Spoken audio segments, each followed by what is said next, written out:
자, 다음 주부터는 우리 3월부터는 프린트가 좀 다른 거 나가죠. 예, 다른 형태가 나가는데 그 한번 이제 두 가지 형태가 이제 섞어서 나가는데 오지선다 문제가 있거든요. 그래서 미리 오셔서 한번 복습을 이제 할 수 있으니까 오셔서 한번 풀어보시는 것도 실력 체크가 됩니다.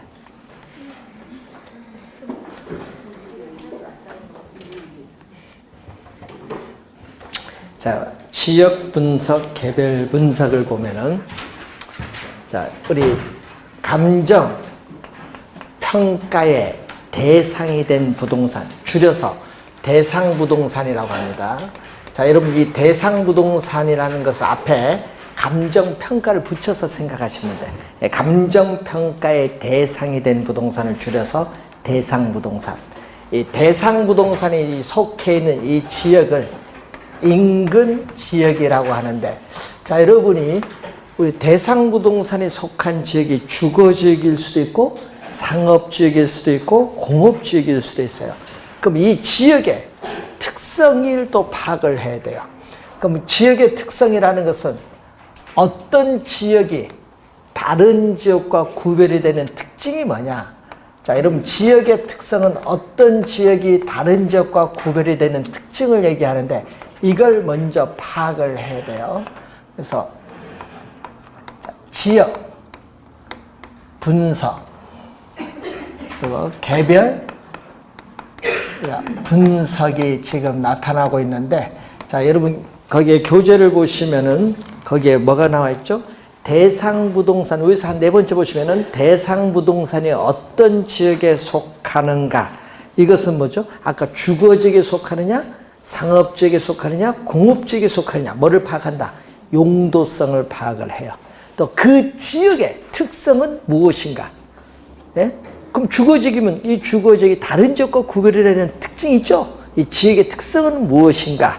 그리고 그 특성은 지역 내 부동산의 가치 형성에 어떤 영향을 미치고 있는가를 분석하고 판단하는 작업으로서 이 지역 요인에 대한 분석이 바로 지역 분석입니다.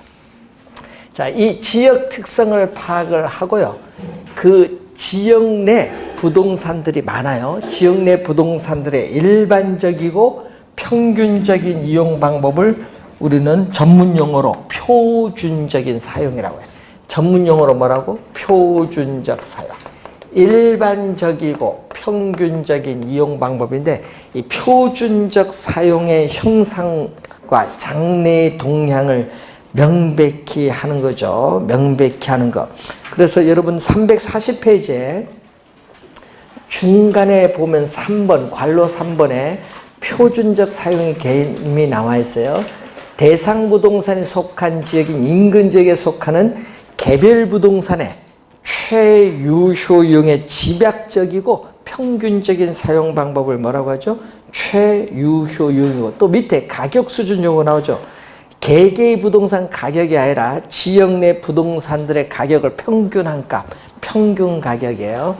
그래서 이 표준적 사용의 형상과 장래의 동향을 명백히 해서 이 가격 또는 가치 수준을 우리 판정하는 작업을 뭐라고 한다? 지역 분석이라고 한다. 그래서 이 의의를 우리는 출제를 또 많이 한다는 얘기죠. 그래서 출제를 많이 하는 겁니다. 그래서 표준적 사용, 가격 수준, 요거 두 개는 꼭 잊어버리면 안 됩니다. 지역 분석에 있어서.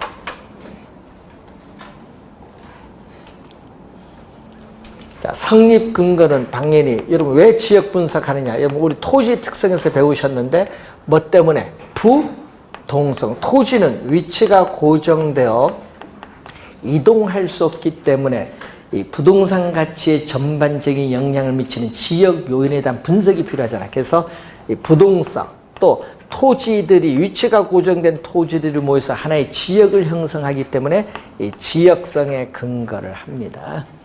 자, 절차상 선후 관계가 27회 시험에 또 정답을 물었죠. 절차상 선후 관계가 어떻게 되느냐.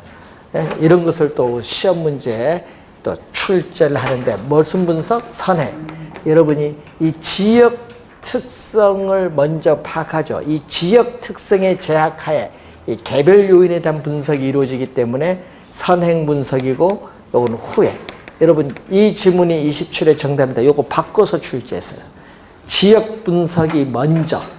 여러분 지역 분석이 먼저, 개별 분석은 뭐다? 나중에. 이걸 먼저 우리 바꿔서 출제를 했습니다. 선행 분석, 후행 분석. 지역 분석이 먼저입니다. 자, 그리고 분석 범위는 어디죠? 이건 지역 전체. 여러분 이 대상 부동산에 속해 있는 이 지역 전체를 대상으로 해요. 지역 전체는 넓을까요? 좁을까요? 넓으죠? 분석 대상 범위를 보면은 거시적입니다. 그래서 여기 무슨 차원? 거시적 차원. 거시는 넓고 미시는 좁다. 이 거시적 차원에서 분석을 하는데 뭐죠? 지역 전체를 대상으로 하는 전체적이고 광역적인 분석이 이루어지고 관련, 가치의 원칙을 보면은 자, 부동산은 그 부동산에 속해 있는 지역의 외부 환경에 적합한가, 적합의 원칙과 관련이 있다. 이렇게 보시면 돼요. 당연히 토대가 되는 건 뭐 예측 변동은 당연히 관련이 있어요. 토대가 되니까. 그래서 적합의 원칙과 관련이 있습니다. 자, 그리고 여러분 교재에 341페이지 보시면은 지역 분석의 대상지역은 크게 세 가지입니다. 인근 지역, 유사 지역, 동일 수급권인데, 자, 거기에 맨 밑에 박스에 조문이 나오죠. 제2조. 여러분 제2조 감정평가에 관한 규칙 제2조의 13호에 보면 인근지역 개념이 나와 있죠. 자, 인근지역 개념을 봤더니 어떻게 돼요? 항상 개념이 중요해요. 인근지역 개념을 봤더니 여러분이 우리가 작년에 정답으로 물었어요. 대상 부동산이 속한 지역, 속한의 동그라미, 속한 지역으로서 부동산의 이용이 동질적이고 가치 형성 요인 중 지역의 동그라미, 지역 요인을 공유하는 지역. 여러분 작년 시험에요. 지역 요인인데 개별 요인으로 출제해요. 그게 작년 시험 정답이었습니다. 그 조문이 정답. 말을 잘 바꾸죠. 인근 지역의 개념이죠. 그럼 유사지역은 14호 보세요. 유사지역은 대상 부동산이 뭐 이렇게 대상 부동산이 자 밑줄은 속하지 아니하는 밑줄. 속하지 아니하는 지역으로서 인근 지역과 이 인근 지역과 유사한 특성을 가진 지역이에요.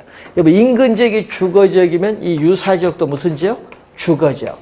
인근 지역이 상업 지역이면 유사 지역도 상업 지역이라는 얘기입니다. 자, 그러면은 유사 지역이고 동일 수급권의 개념이 또 나오죠. 15호 보세요. 대상 부동산과 대체 경쟁 관계가 성립하고 또 가치 형성에 서로 영향을 미치는 관계에 있는 다른 부동산이 존재하는 권역을 동일 수급권인데 인근 지역과 유사 지역을 이렇게 뭐한다? 포함한다. 이게 동일 수급권인데 동일 수급권 이까지만 사례를 수집할 수 있어요. 그래서 우리는 사례 자료 수집에 가장 먼 거리에 있습니다. 최원방권이다 이렇게 보시면 돼요. 여기까지는 사례 수집할 수 있다. 그럼 지역 분석의 대상 지역은 몇 개?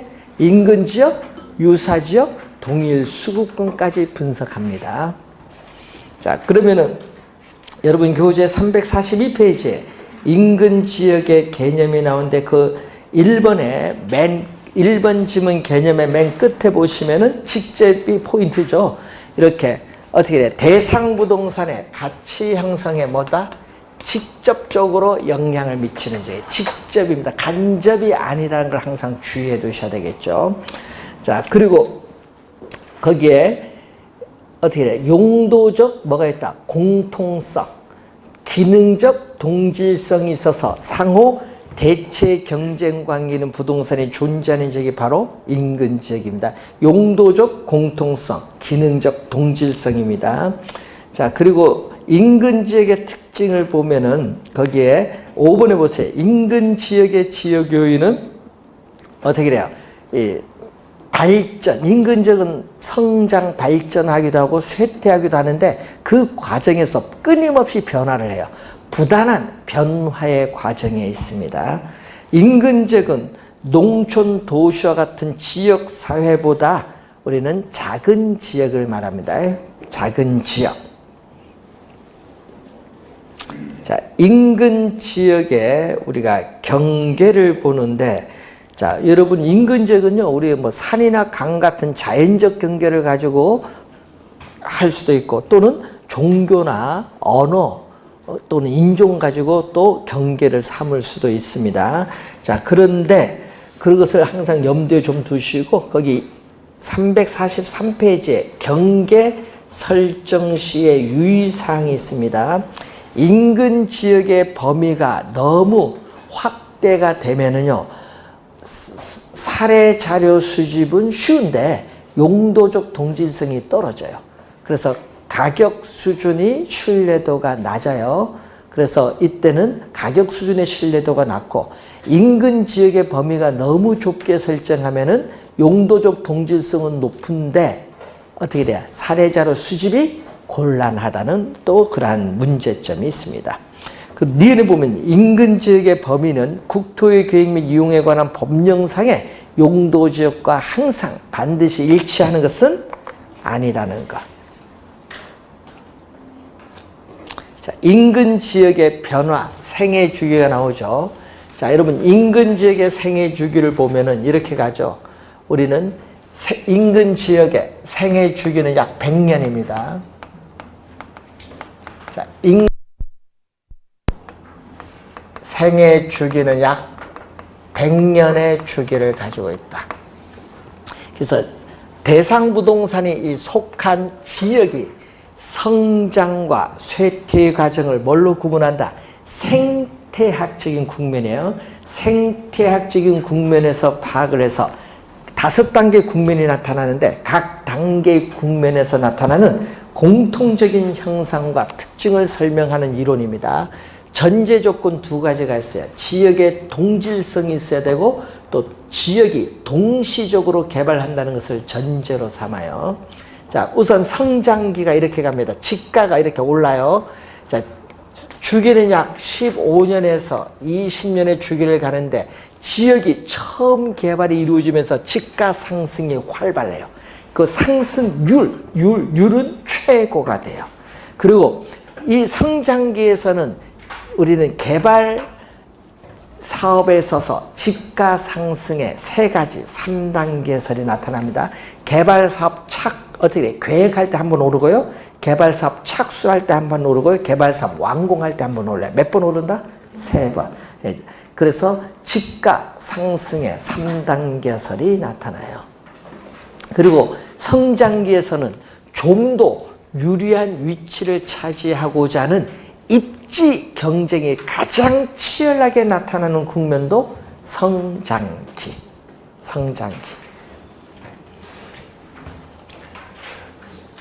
그래서 여기는 개발이 처음 이루어지다 보니까 특히 신축 건물에 대한 거래가 부동산 시장의 중심을 이루고 있다가, 이렇게 이제 지역이 어느 정도 이제 15년, 20년 지나서 개발이 이루어져서 지역이 안정이 돼요. 지역의 경쟁이 안정되는 무슨 국면? 성숙기예요. 한 20년에서 25년 지나거든요. 그럼 성숙기로 접어들면요, 어떻게 돼요? 우리는 지역의 기능, 이 지역의 기능이라든지 지가는 전부 뭐가 돼? 최고, 피크, 최고가 됩니다. 그리고 이 지역에 살고 있는 주민들의 사회적, 경제적 수준도 가장 높은 최고조에 달한 국면이 바로 성숙기. 자, 그럼 성숙기에서 이제 건물이 무슨 단계? 노후 단계에 있어요. 여러분, 우리 건물의 생애 주기를 배울 때 건물은 무슨 단계? 물리적, 기능적 상태가 급격히 악화되는 이 단계가 지역이 점점 이제 뭐를 하는 단계? 쇠퇴하는 단계입니다. 그러면 이때 노후 단계에 있기 때문에 건물로 보면은 경제적 내용 연수, 그러니까 경과하는 국면이에요. 그럼 경제적 내용 연수가 다 됐다는 것은요, 임대료 수익보다 유지관리비용이 많이 들어요. 그래서 경제적 내용 연수가 경과하는 국면으로서 여기는 주거 환경이 좋은 다른 지역으로 고소득층이 이사 가고 여기에는 한 단계 낮은 수준의 주민이 들어와요. 이걸 전문 용어로 하향여가라고 해요. 앞에서 정책에서 배웠죠? 하향여가가 처음으로 나타나기 시작하는 국면입니다. 그리고 쇠퇴기, 초기도 있고 중기도 있고 뭐가 있다? 말기. 쇠퇴기의 말기로 가면은 상당히 건물이 노후화가 많이 진행돼서 재건축 또는 재개발의 필요성이 나타나는 국면이 바로 쇠퇴기의 말기예요. 근데 재개발이 이루어지면 뭘로 가요? 다시 낡고 노후화된 건물이 새 건물로 교체되면서 지역의 면모가 달라지는 다시 뭘로 간다? 성장기 국면으로 가기 때문에 뒤에 뭐죠? 천위기 국면과 악화기 국면은 나타나지 않을 수 있어요. 근데 만약 재개발이 이루어지지 않으면 뭘로 간다? 재개발이 이루어지지 않으면 다시 이렇게 가겠죠. 천위기 국면으로 가요. 지역의 주거 환경은 악화되면서 천위기 국면으로 가면서 부동산 가격은 계속 하락을 합니다. 그래서 여기서는 뭐죠? 상당히 낮은 수준의 주민들이 계속 들어와요. 그래서 하향 여가의 국면이 활발하게 나타나요. 활발하게 나타나면서 그로 인한 부동산 수요가 자극을 받아서 부동산 가격은 약간 오를 수도 있지만 그 이전 단계까지 오르는 것은 아닙니다. 약간의 상승을 가져올 수 있어요. 이 천위기 국면에서 재개발이 없으면 계속 주거 환경은 악화되면서 뭘로 간다?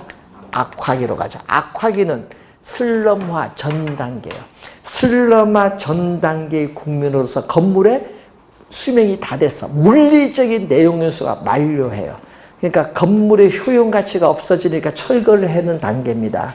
그래서 이 단계가 계속되면 나중에 이 지역은 뭘로 가? 슬럼 지역이 돼. 슬럼 지역. 자, 이 5단계로 이루어졌다. 자, 보시면 되겠고, 그래서 인근 지역의 생애 주기는 이런 과정을 거친다. 자, 유사적으로 갑니다. 345페이지. 동일 수급권 내라는 말이 붙었네요. 왜 내가 붙었을까요? 예? 왜 내가 붙었어요? 유사지역은 동일 수급권 내부에 존재할 수도 있고 외부에 존재할 수도 있어요. 자, 여러분 동일 수급권 광명이다. 그럼 여기는 광명 내 주거지역인데 여기는 뭐? 예? 부천일 수도 있다는 얘기예요. 그래서 이제 유사지역은 동일 수급권 내부에 존재할 수도 있고 외부에 존재할 수도 있는데, 자, 그림에서 볼까요? 유사지역은 대상 부동산과 지리적 위치는 달라요. 대상 부동산에 속한 인근 지역과 지리적 위치는 다르나 지역의 특성이 유사해요. 주거지역이면 주거지역. 그래서 어떻게 돼요? 유사지역은 대상 부동산의 가치 형성에 간접으로 영향을 줘요. 여기는 간접적으로 영향을 미치고, 유사지역은 이렇게 인근 지역과 인접할 수도 있고 인접하지 않을 수도 있고, 거리가 멀고 같고 거리의 원근과는 관계없어요. 예? 용도적 공통성이 있고 기능적 유사성이 있는 지역이 유사지역이에요. 그래서 여러분이 거리 원근과는 무관합니다. 자, 그리고 동일 수급권으로 갑니다. 자, 여러분 교재 346페이지에 밑에 보시면은 동일 수급권의 범위는 부동산의 용도에 따른 분류, 종별이죠. 규모, 성격에 따라 동일 수급권의 범위는 다른데, 우선 시험에 주거지가 우선 많이 나와요. 자, 주거지의 동일 수급권의 범위는 도심의 사무실로 통근이 가능한 지역 범위와 대체로 일치하는 경향이 있습니다.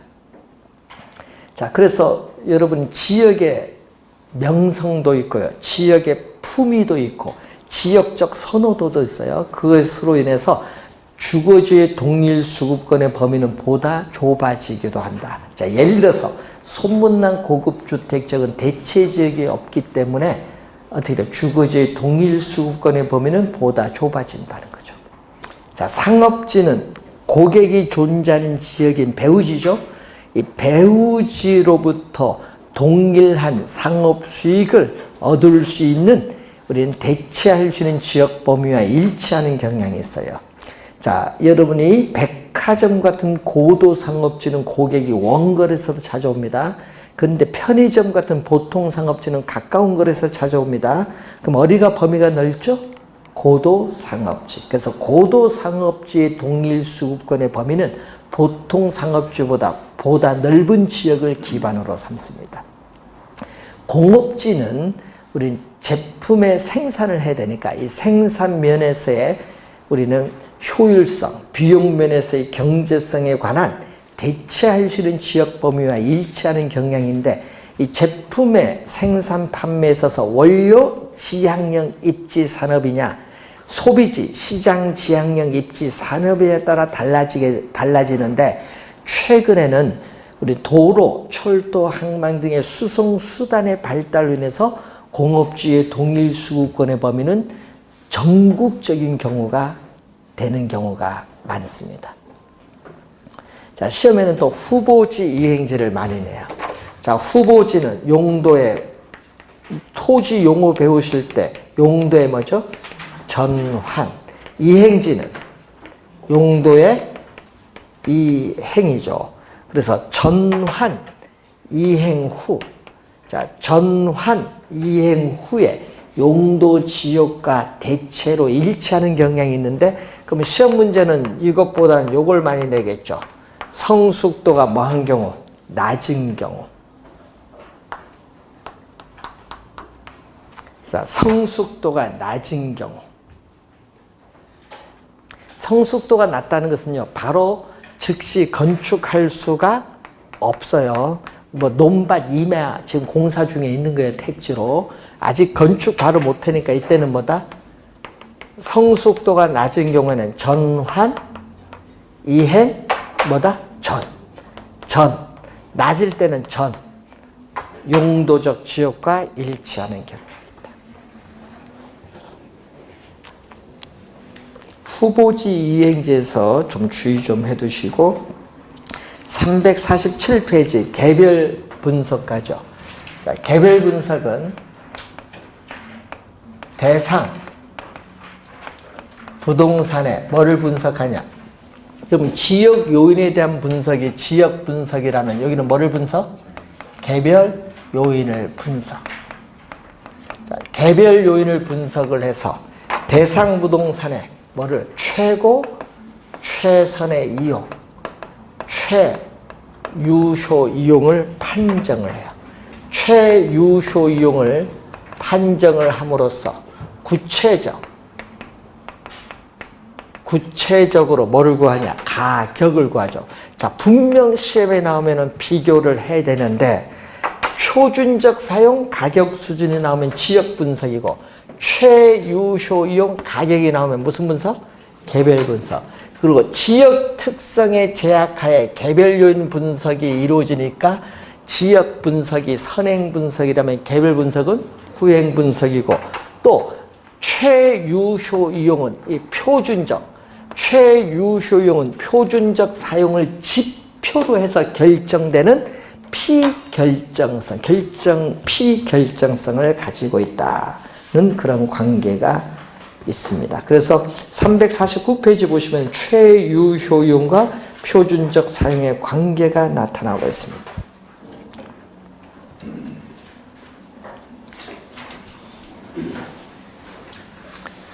자, 그리고 여기는 개별 요인 분석과 관련해서 뭐와 관련이 있어요? 개별성의 특성과 관련이 있고 또 최유용 판정과 관련해서는 용도의 다양성과 관련이 있고 또 여기는 대상 부동산이죠. 지역 전체를 대상으로 하는 거시적이고 여기는 대상 부동산, 지역 내 하나의 부동산만 분석하니까 이거는 무슨 차원? 지역 내 하나의 부동산만 분석하잖아요.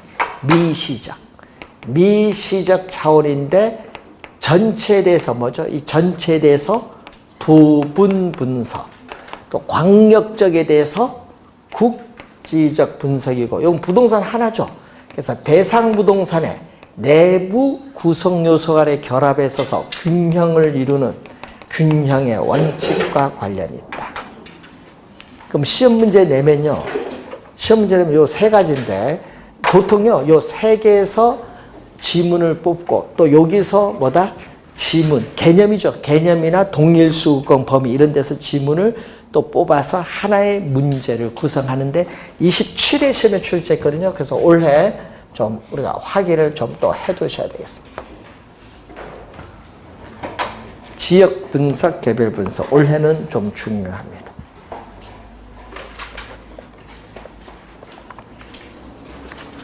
자, 354페이지에 감정평가의 방식. 자, 여러분 감정평가이론 지금까지 배운 건요 말이라서 쉬운데 이 감정평가의 방식 들어가면요 이제 세 문제 출제를 하는데 여기서 계산 문제가 나와요. 작년에는 2문제, 재작년은 3문제. 작년에 4번을 찍었으면 2문제 다 맞았지. 평가의 방식.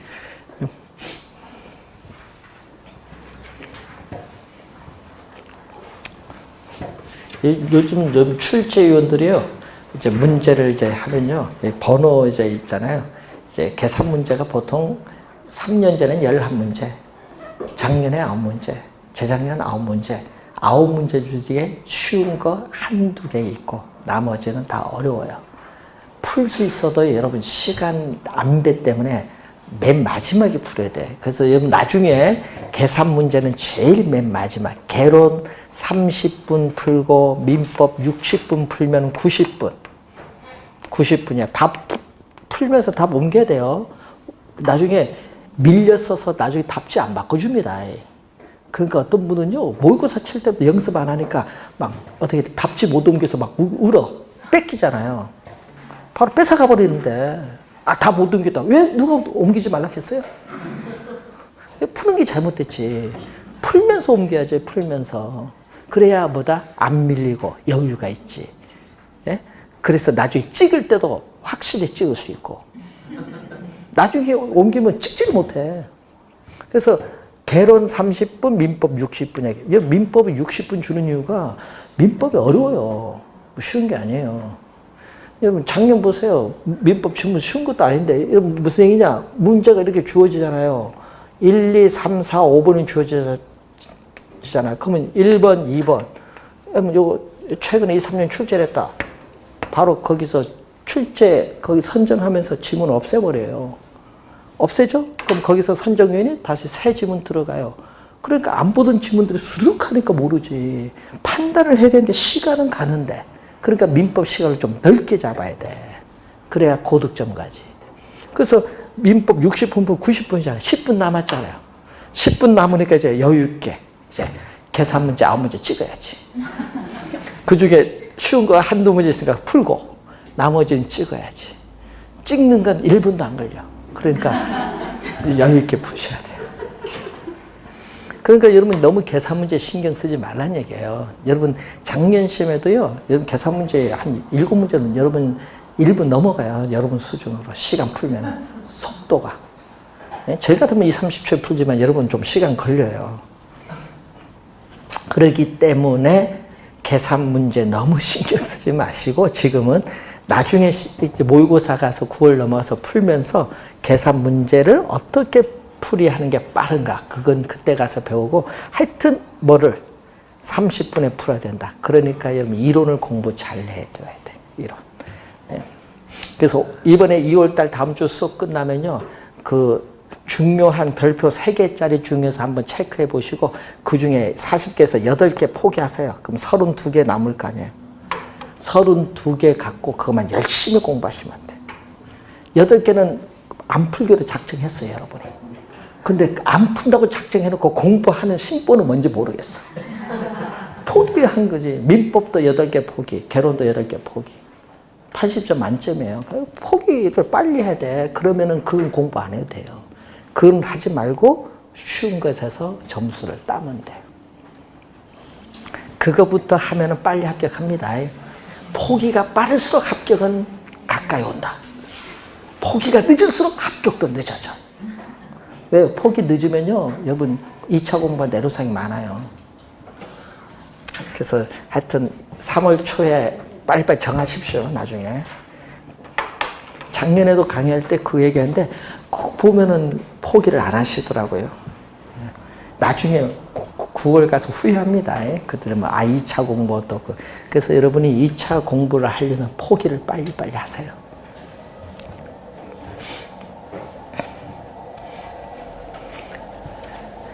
자, 공부하면은 쉽고 공부하지 않으면 어렵습니다. 자, 평가에 3방식 가는데, 자, 우리 지대이론에서 배운 이론 중에 뭐가 있어요? 고전 학파가 있어요. 고전 학파. 우리 1776년에서 1870, 거의 100년간의 이 시기가 고전 학파의 시대. 고전 학파는요, 이 생산비 가치설을 주장해요. 그러니까 무슨 얘기냐? 이 생산비가 재화의 가치를 결정한다. 이런 생산비는 수요와 관련이 있어요? 공급과 관련이 있어요? 생산 비용이니까 공급이지. 그래서 공급과 관련이 있다는 걸 항상 염두에 두시고, 이 생산비가 재화의 가치를 결정하는데, 작년 시험에도 여기서 지문을 출제하는데 이런 걸 잘 봐야 돼요. 자, 공급 측면에서 어느 정도의 비용을 투입을 해서 생산된 재화인가? 뭐를? 비용성의 원리. 투하된 비용이 얼마냐? 비용성의 원리를 근거로 해요. 비용성의 원리를 근거로 해서 무슨 공급 측면이니까 뭐죠? 공급 측면의 가격의 특징이 나타나요. 그래서 나타난 방식이 원가 방식이에요. 원가 방식. 자, 원가 방식은 우선 두 가지가 있어요. 자, 3방식, 세 가지 방식 중에 지금 원가 방식이 나오는데, 자, 우선은 어떻게 돼? 대상 물건의 가액을 구하는 원가법이 하나 있고, 또 대상 물건의 임대를 구하는 적산법. 여러분, 아까 부동산 가격의 특징 배울 때 가격, 임대료 두 가지가 있어요. 자, 대상 물건의 가액을 구하는 원가법인데, 자, 원가법에서 구한 대상 물건의 가액이 뭐죠? 적산 가액이죠. 그리고 적산법에서 구한 대상 물건의 임대료를 적산 임대료라고 해요. 임대료. 자, 우선은 하나 나오고, 이제 1870년에 왔더니 이제 또 뭐가 나오냐? 우리는 공급 측면에서만 중시하잖아요. 이걸 반기를 들어서 왜 공급 측면이 가격을 결정하느냐? 그래서 수요 측면을 중시하는 학파가 나와요. 이게 약 1890년에 나오는 한계 효용 학파가 있어요. 한계, 우리 수학에 미분 개념을 도입을 한 거예요. 한계란 용어가 들어와요. 한계 효용 학파인데, 여러분, 효용은 뭐죠? 효용은 상품을 소비함으로써 얻는 만족이 효용인데, 그럼 한계는 뭐가 들어가야 돼? 한계가 들어가면 하나 더가 들어가야 돼. 상품을 하나 더 소비할 때 소비자의 총 만족이 얼마나 변하느냐. 자, 물 한 잔 먹을 때 만족에서 하나 더 마실 때 만족이 다르거든요. 그래서 이 한계 효용의 크기가 재화의 가치를 결정한다. 이 한계 효용의 크기가 재화의 가치를 결정하는 게 한계 효용 가치설인데, 상품을 소비하는 건 수요 측면이거든요. 그래서 부동산을 이용함으로써 어느 정도의 이익, 편익을 얻을 수 있느냐, 이 수익성의 원리를 근거로 해요. 수익성의 원리를 근거하고, 여기서 나오는 것은 수요 측면을 중시하기 때문에 수요 측면의 가격의 특징이 나타나고, 나타난 방식은 수익 방식이 나타나요. 자, 수익 방식에서 우선 대상 물건의 가액을 구하는 수익 환원법, 이 대상 물건의 임대를 구하는 뭐죠? 수익 분석법이 있어요. 자, 이 대상 물건의 가액을 구하는 수익 환원법인데, 이때 대상 물건의 가액을 수익 가액이라고 하고, 또 대상 물건의 임대료를 구하는 수익 분석법에서의 수익 임대료. 자, 여러분, 요거 시험에 많이 냅니다. 요거 작년에도 또 냈잖아요. 예? 26회도 출제하고요. 27회로 출제하고요. 29회도 출제하고 최근에 요 원리를 잘 이해를 해 두셔야 돼요. 자, 그리고 이제 1890년, 자, 19세기 후반 1890년대에 나타나서 대공황이 발생하기 전에 이 시기에 나타난 학파가 신고전학파. 여러분 신고전학파 하면은 생각나는 학자가 신고전학파의 아버지 알프레드 마샬이 생각나요. 마샬. 그래서 신고전학파의 균형가치설, 균형이란 말이 나오거든요. 균형가치설. 여기는 시장에서 어느 정도의 가격으로 거래되고 있느냐, 어느 정도의 가격으로 거래되고 있느냐, 거래 가격을 묻는 거거든요. 시장성의 원리를 근거로 해서 나타나는 거 뭐죠? 여기서 여러분 이 그림을 처음 만들어서 공급 측면에서만 가격이 결정되는 것도 아니고 또 수요 측면에서만 가격이 결정되는 것이 아니다. 수요와 공급에 어떻게 돼요? 우리는 상호작용해서 이렇게 균형 가격이 결정된다. 이 그림을 처음 만든 사람이 마샬.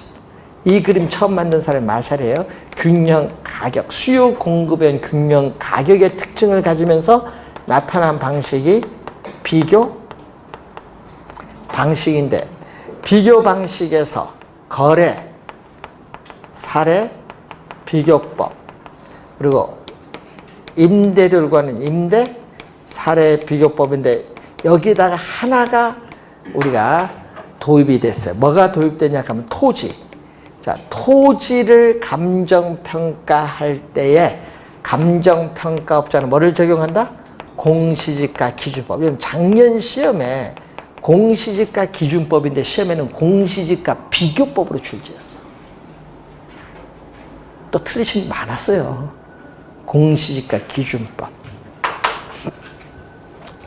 그래서 거래 사례 비교법에서 구한 대상 물건의 가액을 뭐라고 하죠? 비준 가액. 공시지가 기준법에서 구한 대상 토지의 가액, 그리고 임대 사례 비교법에서 구한 대상 물건의 임대를 비준 임대료. 여러분 27회는 또 요 네모 안에 뭐 들어갑니까? 이런 거 출제하잖아요. 뭐 비준 임대료, 또 네모 안에 수익 분석법, 예? 이런 식으로 네모 안에 들어갈 말 뭡니까? 막 출제를 해요. 요 원리를 잘 이해해 두시고 요 세 가지를 뭐라고 하죠? 재화의 경제적 가치를 판정하는 데는 비용성, 수익성, 시장성 세 가지를 고려를 해야 된다. 이것을 전문용어로 가치 또는 가격의 삼면성.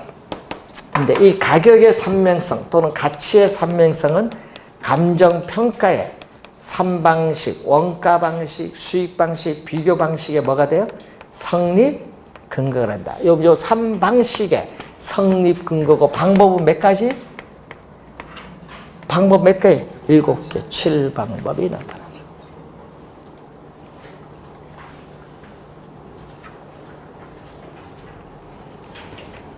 자, 그 내용을 우선 거기에 보시면 되겠고, 여러분 교재에 357페이지에 시상가액 조정이 나옵니다.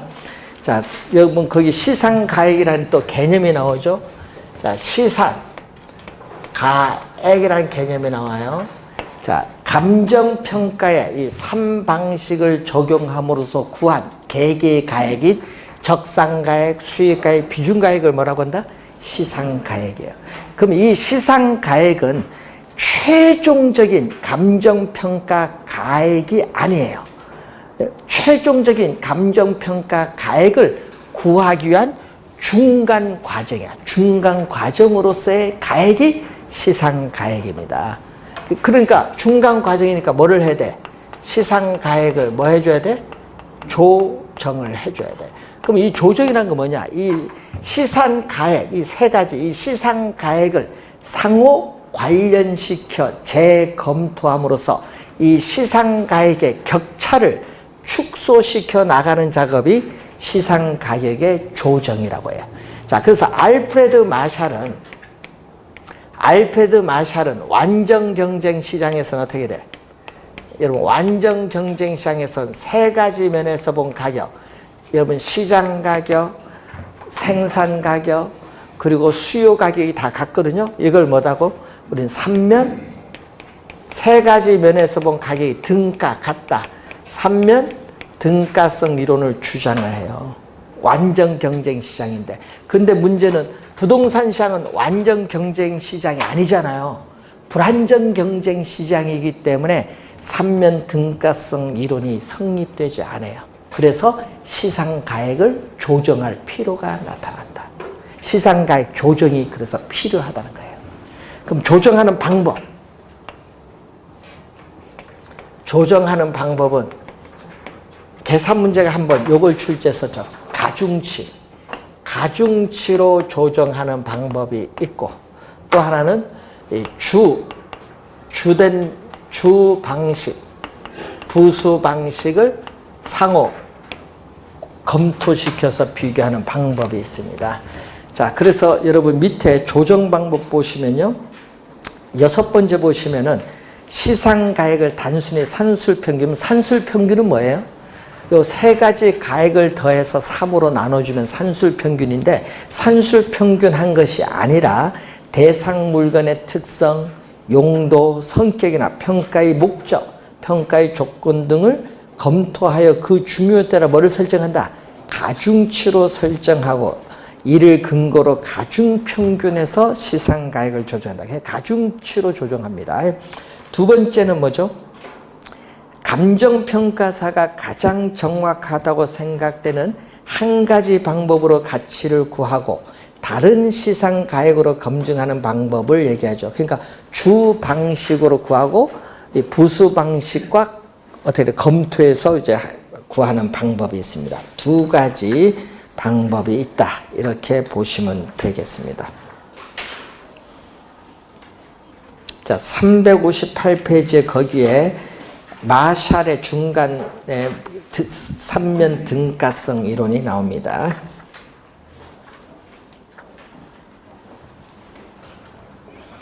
자, 우선 요 흐름 우선 좀 잘 한번 확인해 보시고, 여기서 흐름에서 시험에 나오면 점수 주려고 하는 문제입니다. 예? 여러분 우리가 작년에도 그렇거든요. 작년도 점수 줄렸는데 공시지가 기준법인지 공시지가 비교법인지 막 헷갈려서 틀리신 분 많아요. 작년에도 보니까. 그래서 여러분이 한번 기본적인 개념 잘 우선 확인을 해 두시고요. 그래서 최근에 보시니까 요걸 이용한 문제 26회는 26회는요 법으로 출제했고요. 27회는 임대료로 출제했고요. 29회는 요 전반적인 가격 삼면성 요걸 연결한 문제를 출제했습니다. 작년에는. 그래서 하여튼 자주 출제가 되니까 한번 기본적 개념 잘 정리하시고, 자, 여러분 다음 주에는 원가 방식 3방식 들어가도록 하겠습니다. 자, 오늘 수고하셨습니다. 감사합니다.